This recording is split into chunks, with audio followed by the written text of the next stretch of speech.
大家好，我是乔正安，今天给大家带来一个老北京鸡肉卷，在家做一点也不难，既可以当早餐，也能做主食，吃起来非常有料。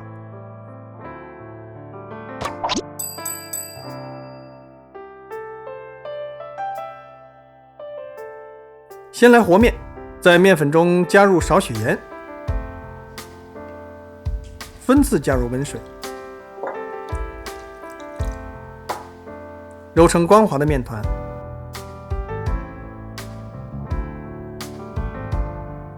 醒发松弛10分钟。这段时间处理鸡胸肉，切成长条，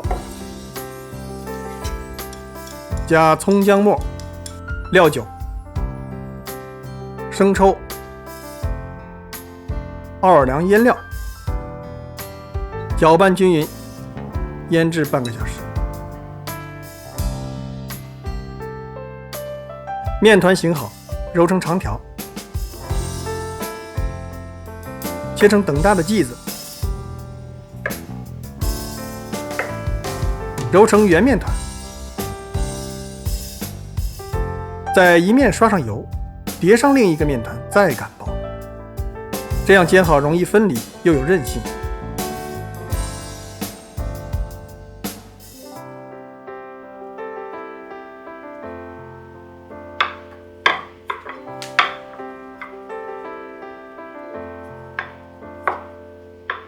平底锅烧热，放入面饼，小火煎到两面微微焦黄，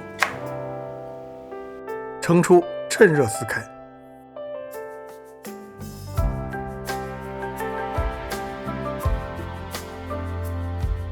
锅中继续加油，等油温升起，鸡肉裹上一层玉米淀粉，用半煎炸的方式，等鸡肉变得焦黄，沥油装盘。